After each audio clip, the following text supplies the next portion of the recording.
on our piece. Yeah, well, anyway, but check them every day. Yeah. Jody's turned on the recording, so I will start the Thursday, October 15th meeting of the Board of Trustees and Village staff at 12:02. John, are you guys in a hurry to get out? Do you need to leave early or? Okay, in that case, I'm going to start with you, Mike, this week or this month. Okay, sorry I was a little late. Pretty much, I don't have a whole lot. I've been busy a lot with the building permits and the fire inspection. That's right, just was the 134 Graham Road. Off the record, that'll take me about a day to write up. And also been continuing with the requirements of the MS4. Next step is to continue with identifying all the stormwater facilities and all the outfalls and inspecting those. A lot of those were done by T.G. Miller, but as I said before, that I'm going out to take pictures and log what I can. I made delays on some of them only because you've got a lot of grasses growing up and stuff. I'd rather go when it's, things start dying off. I can see things a little bit better, but that's the process I'm making on that. Also been reviewing the draft for the new 2024 Unified Code. As I said last meeting, a lot of it has to do with the energy code and upgrades to what's going to be required for new construction. I think the energy code, in my opinion, is going to be quite severe. Whether it's worth it or not is not for you to decide, but it's going to add to the cost of building for sure. The planning board, we've had Taco Bell come through. They should be coming to the next meeting. They've told me that they've got all the required information that the planning board requested. And then other than that, there's not much else on the planning board. I know that Lansing Meadows lost got revoked their special permit. At this point, Natalie has come up with some of the conditions that or some of the items that need to be finished up so that we can close out Lansing Meadows. And she has sent some of those conditions to me so I can review them with Brent Cross about stormwater, what needs to be done to close out that SWIP. I have been getting some calls and some interest at this point on the land that's between Dart Drive and Northwoods, Warren Road. I've been getting some more interest on that. And that's kind of it. Wolfgang, I've done some more research on our noise ordinance and parking and spoken with Natalie about what can be done, some possibilities that can be done. I think right now, I'd like to have a meeting with you at some point, maybe next week. But right now, the overview of that is, I'm not sure that we're set up specific enough to handle something like a single event, something that happens that probably is not going to happen during the day. It's probably not going to happen during the week.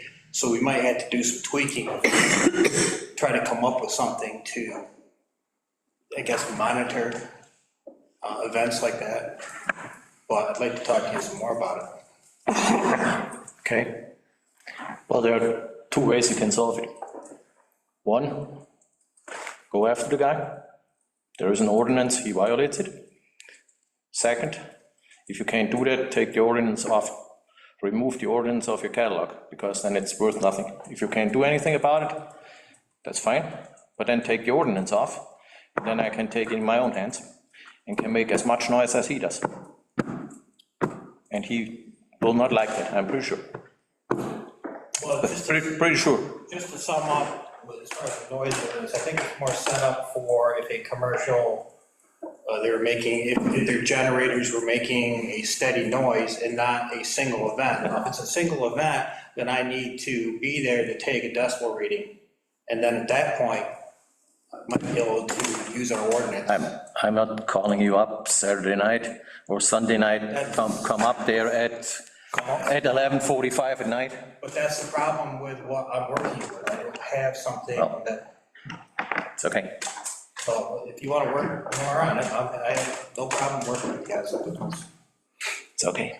It's always a problem with trying to catch it and document it with noise.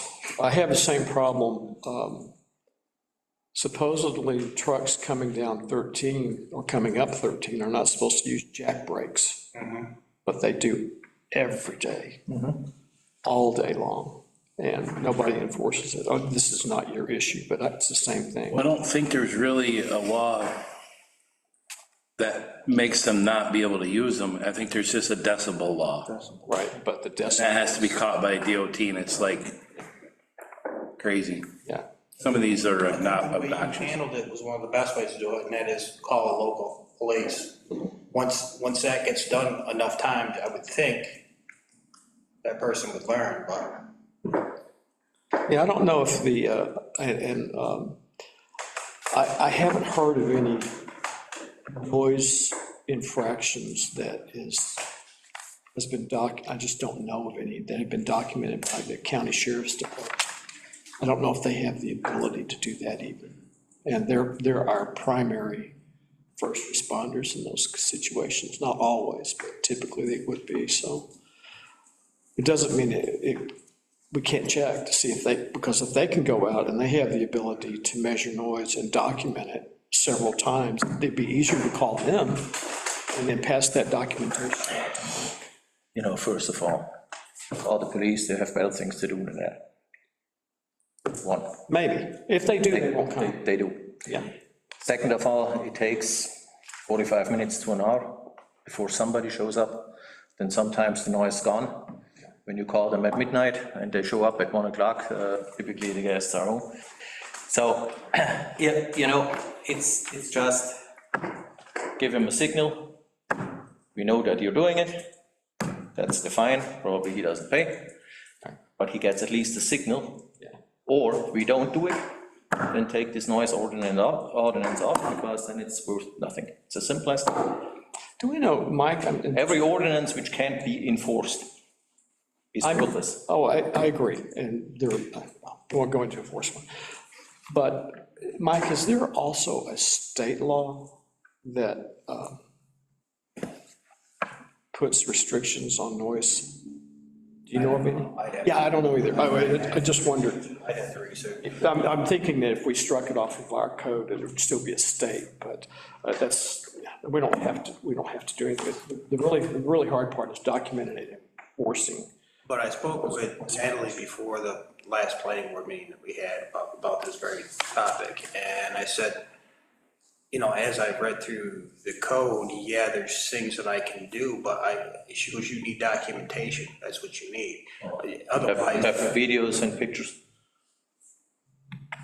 but it's hard to get a decibel reading. Like I said, I'm by no means am I arguing with you. Just close I'm just saying- close the case, it's not worth the time, honestly. Just close the case.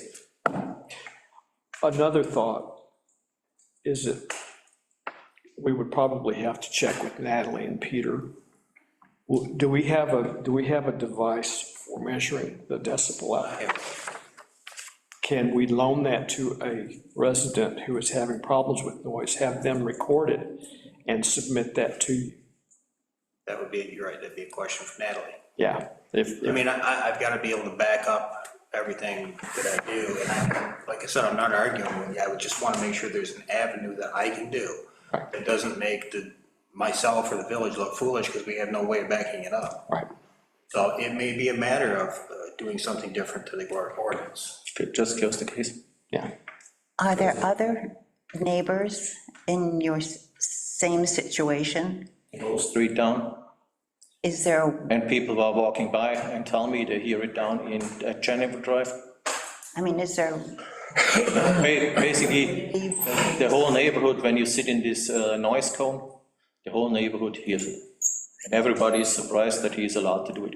People walk by my house and say, hey, what the heck is that? And I'm annoyed by that as well. If you want to send a petition, I signed a petition, you know? So there are a lot of people. I'm the most impacted, of course, because I'm sitting directly in the noise cone. But again, close the case, not worth the time. Does it happen all the time? Well, it happens about 5, 6 times per summer. And over time, there's been a pattern, hasn't there? How many years? I complained when I was not on the board already 2 years ago, so it was really bad because it was 4 weekends in a row. 3 days, 4 weekends in a row. And he had lights coming in, a company setting up lights, setting up sound systems. He has bands playing, live bands. This time it was a live band. So it's a pattern, yes, it is. And he admitted, even to Mike, that he likes to party, that he likes the whole road is totally parked. So if you have to get through with an emergency vehicle, good luck with that.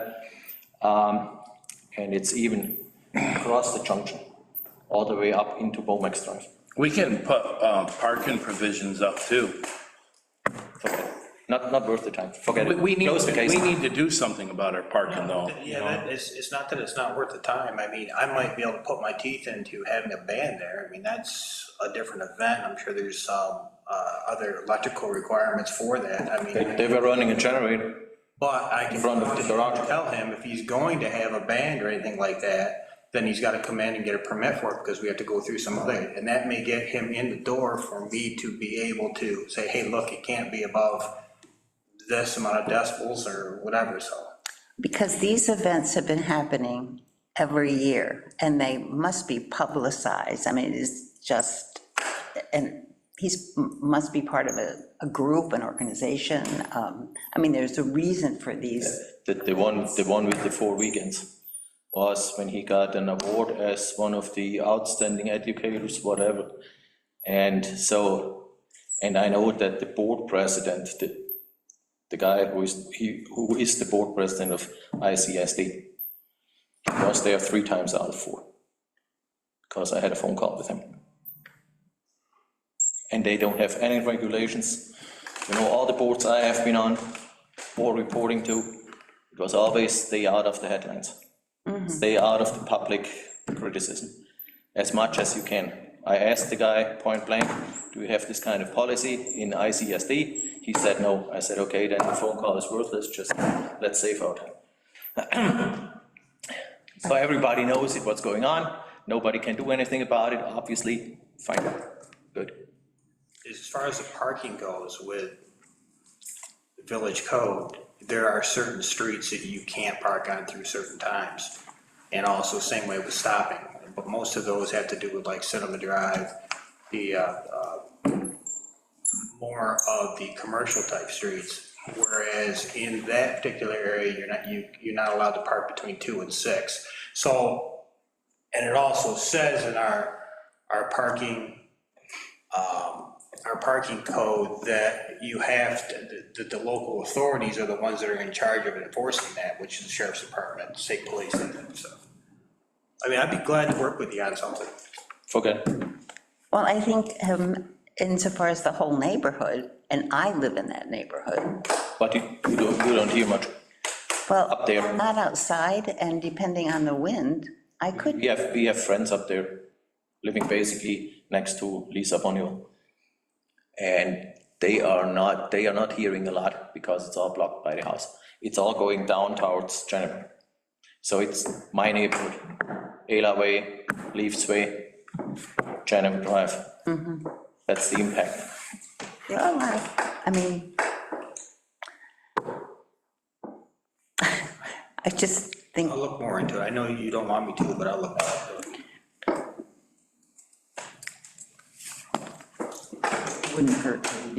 It wouldn't hurt to review the code and look at the options.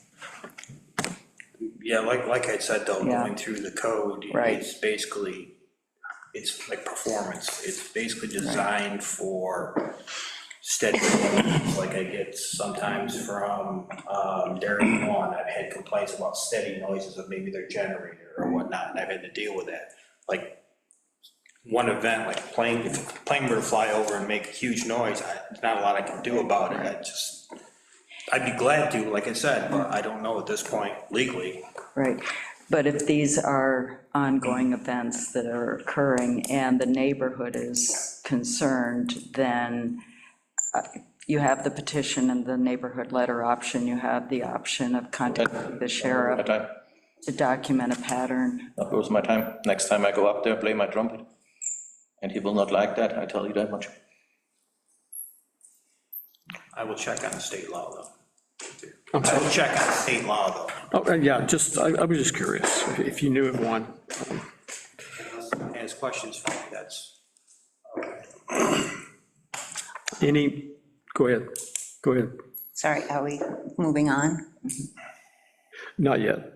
Have you, you haven't reported, but I'm just checking. Beer's property, anything? I even saw him the other day, and never mentioned it. I've never mentioned, okay, and 20 Bomax, nothing, so Nothing. just nothing happening. Cornell, up on Uptown, nothing. Okay, all right. I have nothing else. Okay. Did you have something, Susan? Just a quick, did we expect the mall to put a light to Shannon Park? I asked him about it the other day, and, Missing. yeah. And she said that Matco was busy, and I said, well, we gotta get it up, it was part of the deal. Yeah. So, I mean, Mike is probably gonna be the hammer on that. Yeah, So we haven't forgotten. and they were using the whole, we gotta clean that out. We've been talking about the light, you know, Ever. yeah, but we just recently talked about it. And then you cleaned it. They cleaned it. Then I expected. this- I thought it was ready. I feel it's ready for the light, you know. Okay, just, We'll have to add that to our list. I'll talk to Beth. I'll follow up with an email to, I'll try to send the chain emails that we have been sending to her about this to you. thank you. John? Just to, a little bit of Mike and I update, we've been meeting and trying to discuss options for the latest triplex for the, that Lisa Bonawell is building. They've put some roof leaders and some perimeter footer drain pipes into the pond, and they're supposed to be going into the forebay part of it. And Mike and I and Brent met up there yesterday, and we looked at the property line and of the pond that the village owns, and I feel like we should have done a little better job. That pond was created before my time. And it was expected to be dedicated. And I think it was dedicated in 2019, but I think it just kind of was part of an approval through the Board of Trustees and Lisa to finish up some remaining items. And we never really kind of got to say in anything after that, did we? It was part of the conditions of the Lansing Trails too. Okay, so when that all got, the conditions got approved, they kind of went through, and the property lines are horrible on that pond. There's literally no maintenance zones to it. And then they're dumping water, pre-treatment. So we're working with their engineer, Scott Gibson, their stormwater guy, to try to figure out a resolution for how to proceed with it. Mike and I tossed the idea around that we could just give them the pond back and they can have it, but I don't think they'll ever take it, because it basically would have to be owned by the Homeowners Association, Heights of Lansing Homeowners Association. They own the pond out in back of just south of Wolfgang's property, that pond and that tract of land, which is east of the park, Ned Hickey Park. And we'll never, as long as I'm here, we'll never take that over, if I have any say. I think Mike feels the same way. That'll belong to Homeowners Association. And they'll have, because years ago, like Brent explained to us, because Brent's been here 30 years. He's the one that's followed through with Lansing Trails 1 and Lansing Trails 2. And he said back then, they didn't have the O&M agreements that we do now, the operations and maintenance agreements with the landowners that the village has. And sometimes I feel like they're kind of weak anyway, too. You know, it was hard to get them all to do anything until you acted with court. But anyway, they're gonna have to create a potential 4-bay pond in back of the triplex and the fourplex. Is that a fourplex? Fourplex and. Okay, yeah. And then that'll be on the conservation or the open space land dedicated to the homeowners association. Okay. And what is the purpose of that 4-pond? 4-bay is a pre-treatment to the first flush of the storms. Okay, So when you have that first flush, that 2 inches of heavy rain, yes, it's taking the easiest, loosest dirt that there's possible and flushing it into the 4-bay. okay, It's like a cleansing, basically. okay, And then that goes into the 4-bay, and that's the sediment trap to the larger pond. now, so, and it will require more maintenance than our. That's why we're kind of pushing. Yeah. Mike and I come up with a pretty darn good idea to, you know, since we don't have we have very limited access to this pond, they need to, they've created a problem for themselves that they need to fix. This would be a good, and I don't want to use the word strong arm, so we're going to use compromise into some drainage easements. Apparently, we have a little bit of drainage easement on the back 3 lots of that property. Am I going okay, Mike? Am I out of text? No, Okay. I mean, the only thing I'd add is that, where he's got that 4-bay, as you said, it's on the homeowners association property. And the minute John said, well, we need to know, we need something from the homeowners association saying that they'll take it, we haven't heard anything from it. Yeah, so let me give you a little backstory about.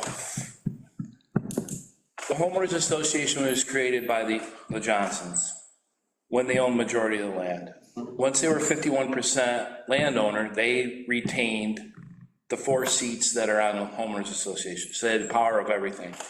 Once they sold enough properties over there, they were no majority, they've elected different officers in that organization.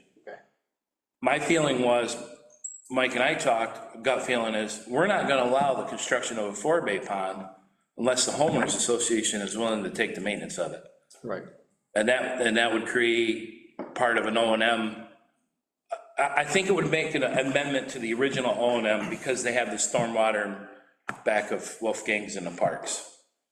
They have that, so there's probably already a stormwater agreement for some of that.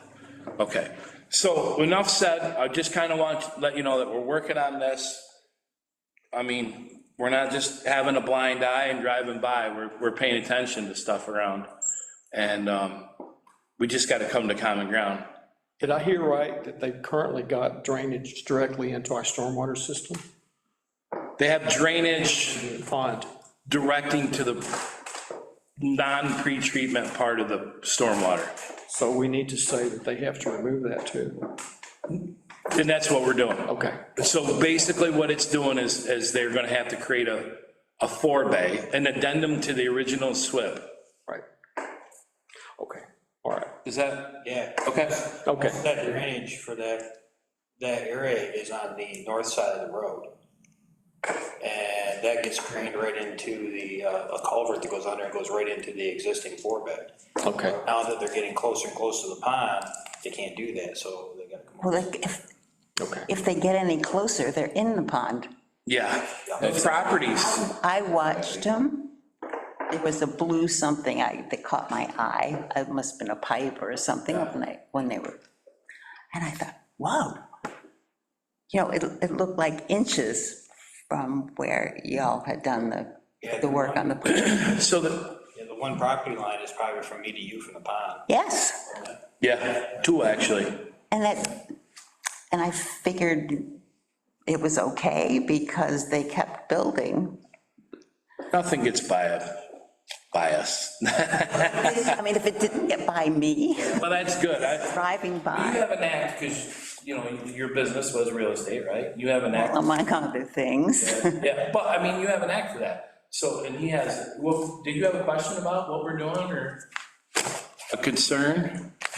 Well, my question was, did you identify a spot where they can build one? Because there is nothing. They did. They did. They do? So Where? basically those lots, In between the fourplex and the triplex, Yeah. there's a strip of homeowners association land that comes in. Yes. And it opens up each side of the homes, in back of them. Towards the woods. Lisa's, after you had left, Lisa showed up, and she's like, we have to all compromise, she said, and we want to dedicate that piece of land to the village, and the village doesn't want it. I mean, We have to have an O and M area around the whole pond bay, and that means we're eating into their property, so I don't see how we can do that. it's a very small pond. It's only contributing 1.75 CFMs, which is approximately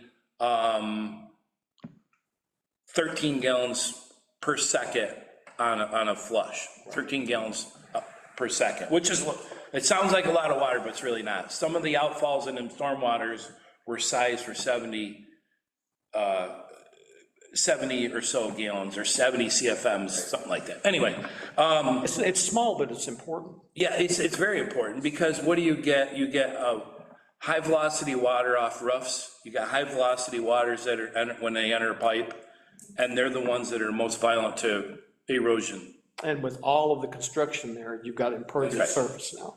So the village doesn't want that piece of land unless it was a benefit to us. But one of the, I don't mean to go on this, just 2 more seconds, okay? One of the things that Mike and I did that we actually really kind of take a lot of pride to is the stormwater practices for the Beers property are not tucked in every little wasteful piece of land. They're tucked into sensible areas that are highly accessible by the crews that are going to be responsible for maintaining them. Yes. And Lansing Trails 1 and 2, if you look at how they put these drainage easements and drainage practices in, it did predate the stormwater management practice, but the village was very conscientious to requiring them to do something. They were tucked in wasteful pieces of land, not accessible by equipment. Between houses 12 and 14 on Janivar Drive, there's a drainage way up through there that the village owns that's literally, you could not tuck a piece of equipment in there to maintain it. And their footer drains come right out to that access, and they're already covered with reeds or cattails. And we cannot, how do we do any type of, Basically, you would have to work your way out with it, load it up, go back in, work your way out with it again, and it's just gonna be a very time-consuming and costly exercise, okay? we don't want more of that. We don't want more of that. So Mike and I are really paying attention to this stuff, and when we review or make reviews, we're constantly tossing ideas against each other. What's the best practice for, not just the village, but for the maintenance or O&M of these stormwater practices? Okay, back to the, One more question. The last vouchers, there was a half-hour charge from Brent Cross for a discussion with Lisa Bonneville. Was that for this particular problem, or was that another erosion control issue? It was for where? It was called erosion control. Half an hour call, Brent Cross, Lisa Bonneville. do you have the dates on that? Yeah. And I can tell you what either. that was in the last vouchers. My assumption was, you should never assume, my assumption was, it was for this stormwater, whatever issue back then. Then I saw there was another erosion control work being done in my neighborhood. So the question is, for which one was the call, erosion control? Yeah, that's true. If I know what the dates are, I can tell you which ones were what, just from going back through my schedule and seeing what he did. Because I don't see any reason, it's not much, it's $30, but I don't see any reason why we should pay for discussions between an engineer and Lisa Bonneville, honestly. Well, he always asks, I will say Brett always asks if he can, prior to going out, taking it upon his own thing, and he asked us that day that, because we called him and needed him up there, because he's a stormwater guy. Yeah. Okay, And that was my assumption, it's for that. Yeah. But then I saw some other erosion control work up there. it's been a series of erosion control inspections up there from times ago, too. Yeah, It was pretty the recent. slips that we have open, and that would be Lansing Meadows, it would also be IGA Construction in Norway. Every once in a while, I have him go out there if I have a complaint on the slip report. For example, if I get something back from Scott Gibson, this might have been what you're talking about. I had a report from Scott Gibson that said that up in Norway, that whole site, everything was good, everything looked fine. And so I called Brent up and I said, everything's not good and fine because a lot of the silt fence is knocked down. Is he actually going up there? Is everything being done? So Brent went out there to take a look at things to verify, send something back to Scott Gibson, as did I. So that may be one of the items. I would know better if I knew dates of when that was, but usually Brent won't go out unless we give him a call to ask him to go out. Just a question whether we can charge back, Charge it back to, Lisa, or the homeowners association or whoever in the world. That would open up a can of worms for a lot of, I don't know if we can, because we need to oversee, our department needs to oversee the actual slip and double check everything, just like you would with a building permit. So if I go out there and I don't have the engineering expertise, I call Brent, hey, can you take a look at this, verify this? So it might be a matter of that. I don't think we'd be able to charge them back. This would be part of the fees for allowing them to construct those buildings that was given to the village, correct? The costs of that would be, Whether it is or not, check it. yeah, would, Possible, I'm not sure, but I don't Yeah. know if we've ever done that. the original Lansing Trails 1 and Lansing Trails 2 are pretty much closed out. What you have now is just open, there's a few sites left. They do still have an NOI on Lansing Trails 2. But for the Beers property, money goes into the escrow, and every time Brent goes up there and inspect it, they draw from that escrow. Okay. But for little jobs like, since Lansing Meadows didn't go into a homeowners association and a kind of development that the village was gonna assume ownership of, like the roads and stuff, then they can't charge back for them. I don't, That's clear, if you have ownership, right. but for the erosion control work up there, that's not owned by the village.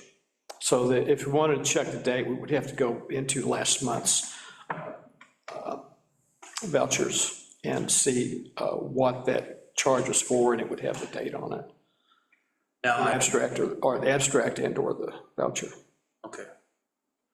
What I will be contacting him as I go around to monitor some of these outfalls. If I feel that, I don't know whether this should be cleaned out or this stormwater pond should be cleaned out, and they might be stormwater ponds where we don't have a maintenance agreement with them or whatnot. But I don't have the engineering to know whether is this functioning properly or not. So I'd call Brian and say, hey, come take a look at this. Do they need to clean this out? And if they do need to clean this out, he'd send me a letter. I would state whatever's in our code and say, look, you gotta clean this out by 30 days or whatnot. So I will be. In this case, the erosion control work was not in a stormwater pond, it was a slope. A lot of many cases, the original design or intent of the stormwater practice is not in our files or predated, very much so like the mall. So Mike and I are not designers per se, and need to interject engineering to make sure it's being either one, maintained correctly by the village when it's appropriate, or two, maintained correctly by the property owner / developer.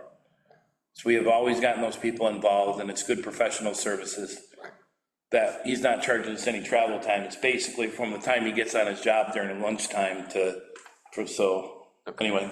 And for example, if with the agreement that we have with Mall, there is a possibility that we could charge for Brent's time on that. There is the wording in there that says you possibly, but it would only be for, I'd have to read it again, would only be for certain aspects of it.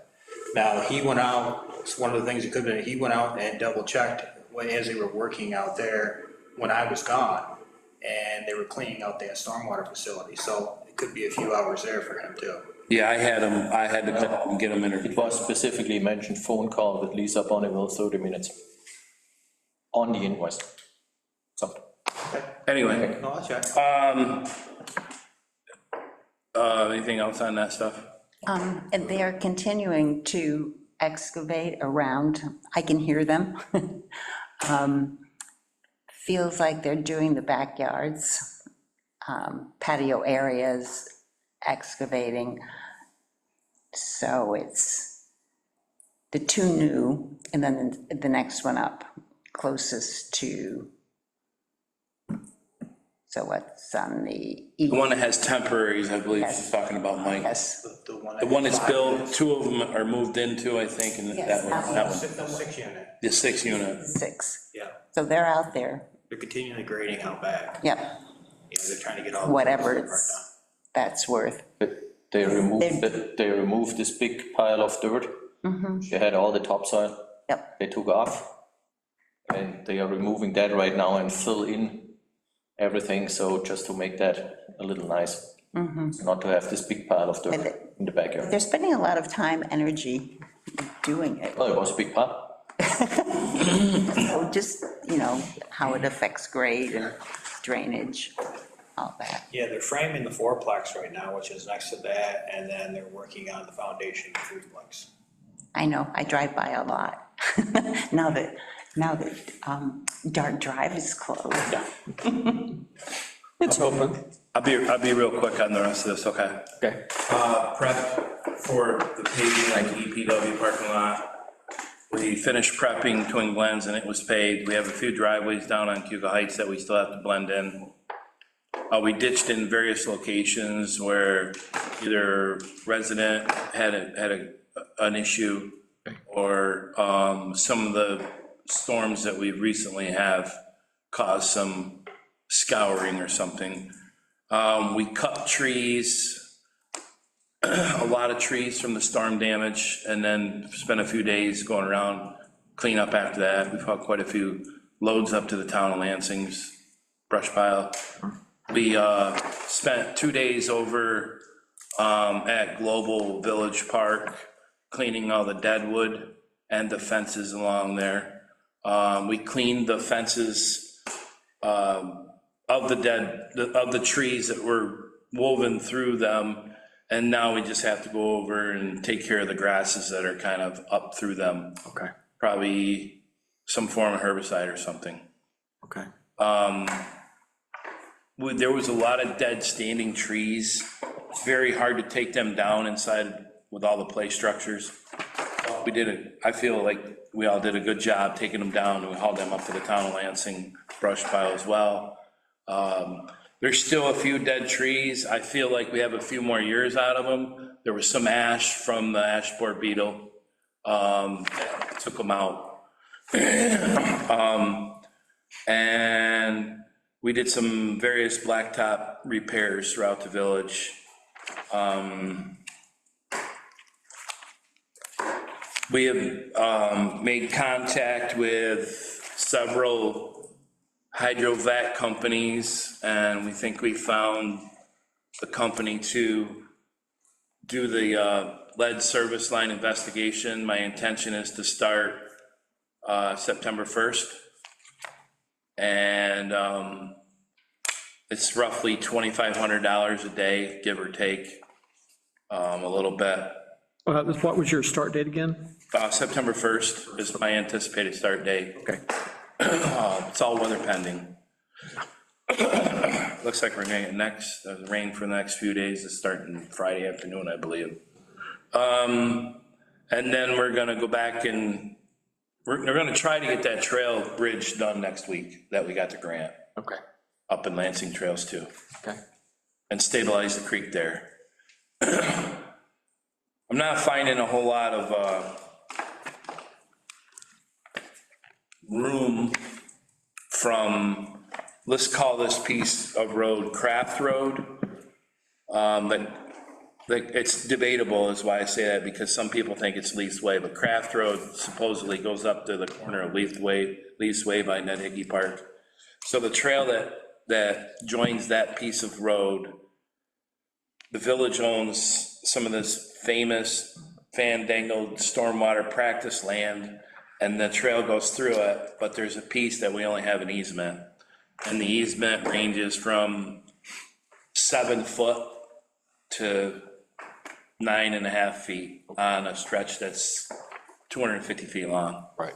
So it's very limited access. Right. There's a couple storage buildings that are touching it, Right.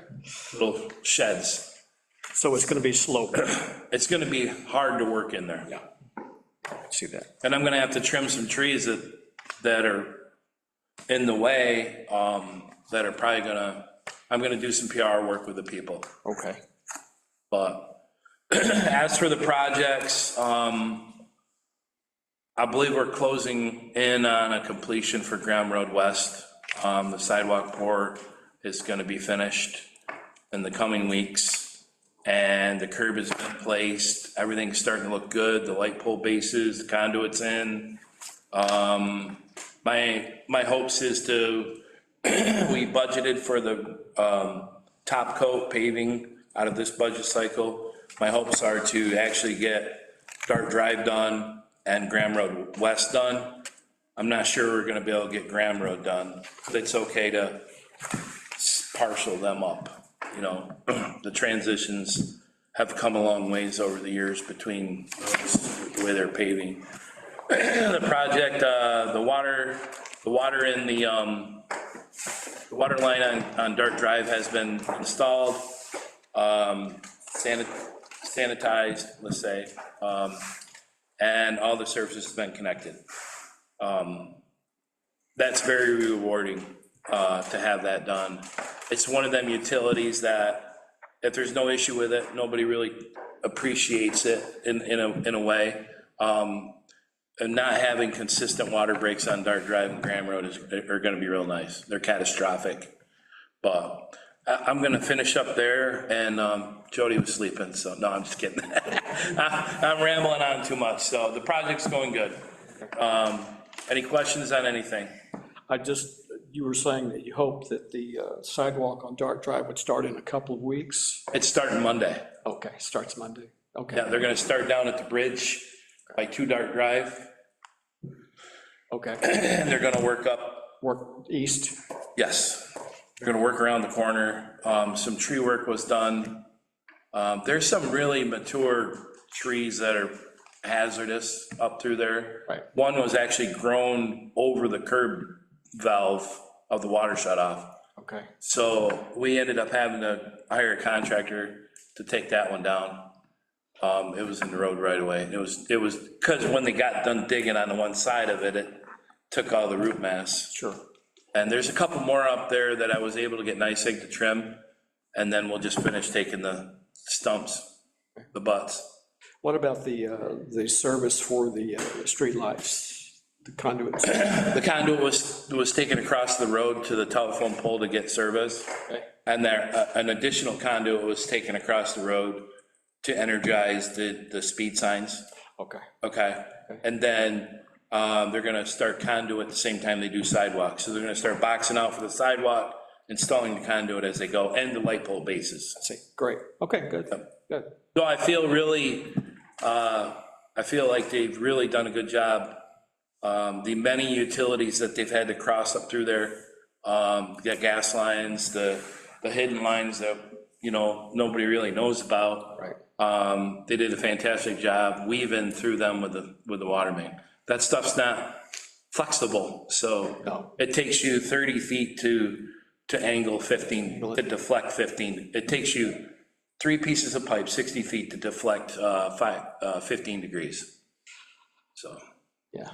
So, yeah, it's been interesting and fun watching them work on the road. Fun? Well, it's obvious that the crews know what they're doing. Oh. Because the equipment they're using, it's like a ballet where they're supporting each other and getting the work done. They got a very unique way of doing it. They all kind of pull together, and one guy buys coffee break each day, and they don't take a lunch break. So they eat their breakfast, lunch, it's a little extended coffee break, and works out really good for them. So they're working just eight hours and they're not working any, they did work a little bit overtime on the certified pay. They did work a little bit overtime, but it's no charge to us. So, but they're keeping their hours to, I think they start at 7. 7 to 7:30. 3 or something, yeah. Yep, something like The that. equipment turns on about 7:30. Yep. Which is decent, because, you know, Yeah, it's not too early. no, it's not too early. And they definitely close up between 2:30 and 3. So, It seems like the relative ground up there, the residents are pleased, and the Graham Road West is, you know, there was made mention to have just one road into the mall and one road out. I will love to take anybody down there and just set them there for a few minutes and watch the amount of traffic go down through there. Target gets a ton of business. The curb and the extension of walk and the revitalization of the pavement, and then the striping plan will, I think, make the traffic flow better. Okay, so, I know it's flown better, has been much better since we put a nice surface on the road. yeah, and no complaints, that's the nice thing. I mean, the village is a fortunate place. Take a ride south of here, you know? Yep, not very far either. Yeah. Anyway, that's all I have. Is there any more questions? Yeah, back to Dart. 2 darts coming in Tuesday for a variance for a third curb cut. Is that gonna be an issue if they're granted? It's not gonna be an issue if they're granted, but it needs to be like, Graham Road side. yeah, it needs to be done like, they're starting there Monday.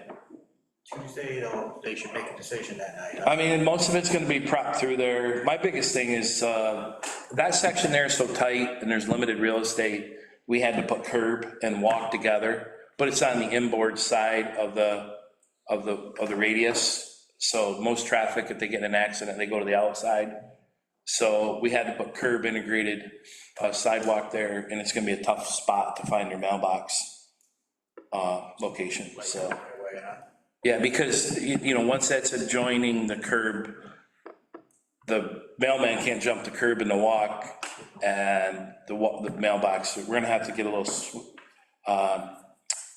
swifty with that one. So I might need to talk to them the same time they're getting maybe approval to move their mailbox up to the street a little bit. Maybe that can be I'll come see you Monday because the board of trust, or the BZA are gonna wanna know what you have to say about.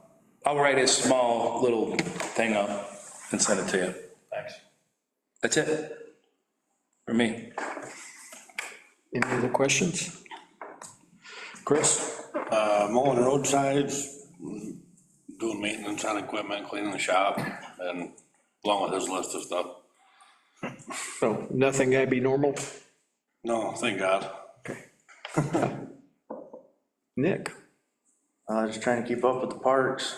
Had the storm come through last Friday, so that kind of slowed me down. Right. Other than that, keeping up with these two. Okay. Anything else? That's it. All right, thank you. Jody, welcome back from Paris. Sorry about the medal, but apparently Kyle's last performance was pretty amazing. He got bronze though, right, didn't he? He got bronze though, didn't he? Yeah, he got bronze. That's something that I'll never. That's still good. Yeah. So welcome back. Thank you. Anything you have for us? Approving vouchers?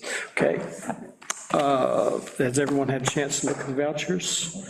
Okay, any questions or concerns? None? Well, we have a process in place to see whether the invoices really match the work being done. Because that's to the tune of 350,000, 400,000, whatever.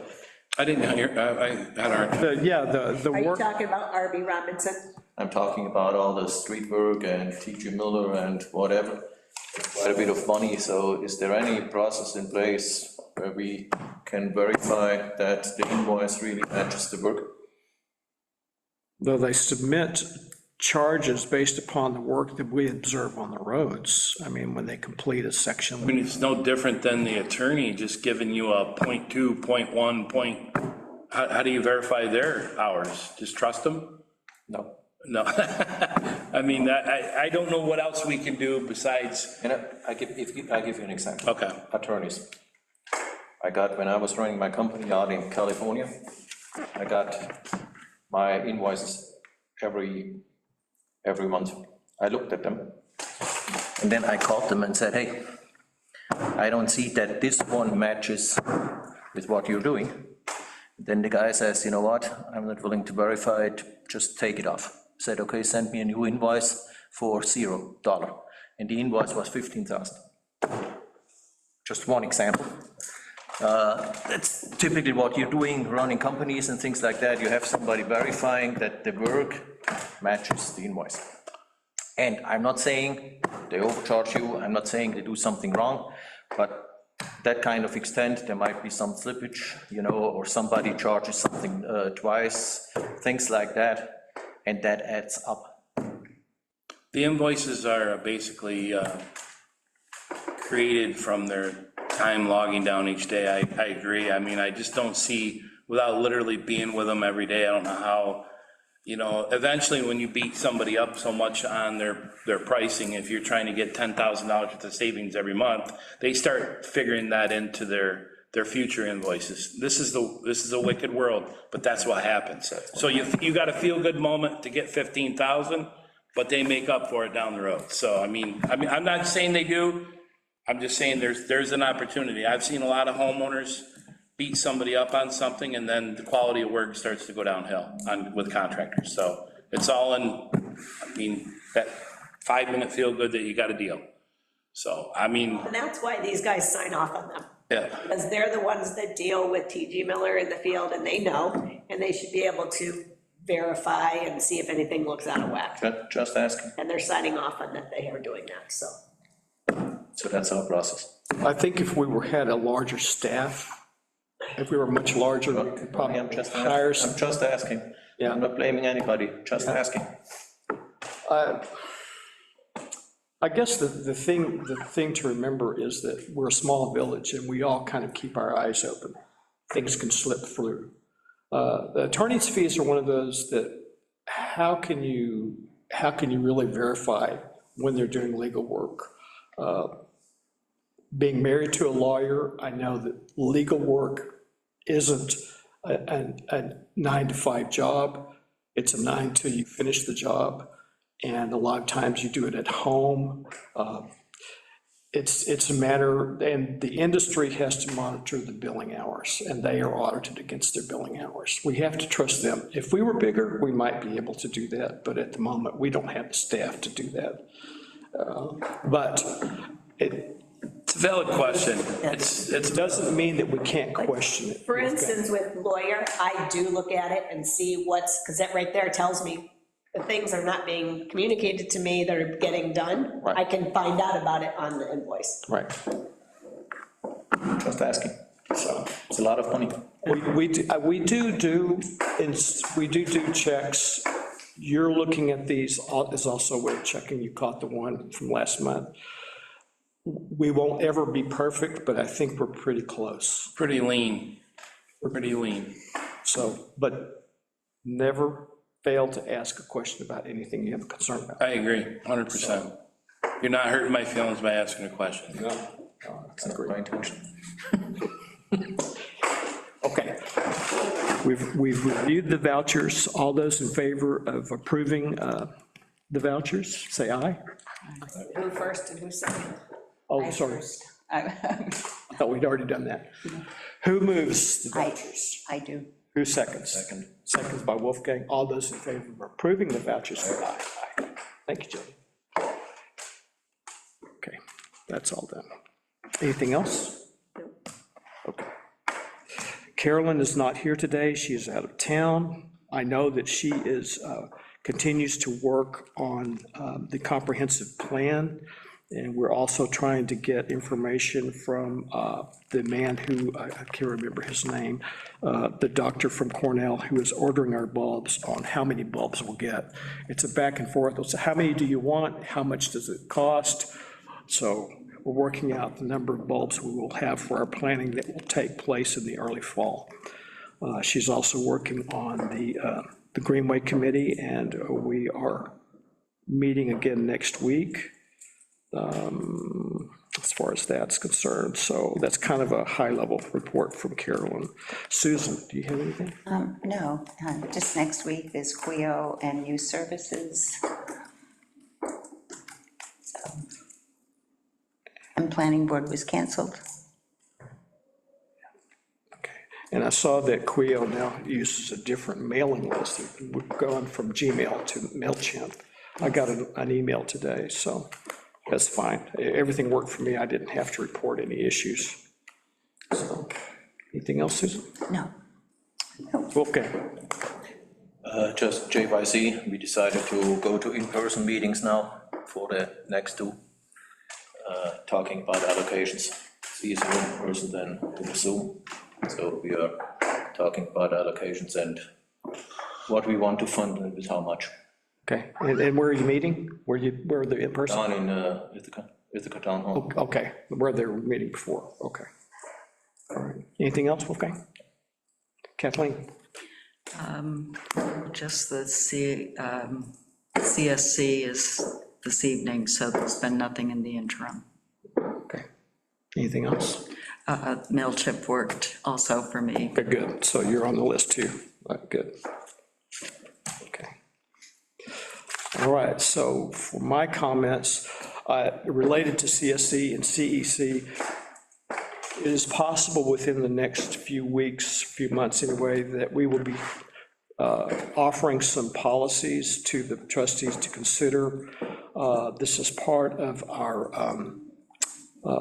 policies to support climate resilience for the village. It's basically documenting what we would like to do and what we do now. So just a heads up that there might be some policies coming to the trustees for you to look at and approve. It's not mandatory, it's just for discussion and approval. And we're making pretty good progress. I think we're probably within 15 points of making our bronze level, which is the beginning level of CSC verification. So hopefully this year, maybe early next year, we will attain those. Monday night's meeting, we have two public hearings, one for the solar energy systems and the other for the illicit discharges. So there's back-to-back public hearings. Those are the only formal topics on the agenda. Is there anything else we need to discuss on that agenda? Oh, okay. So that's all I have for today. So the motion to adjourn. I so move. Susan moves, Kathleen seconds. All those in favor say aye. Aye. Thanks. Thanks a lot.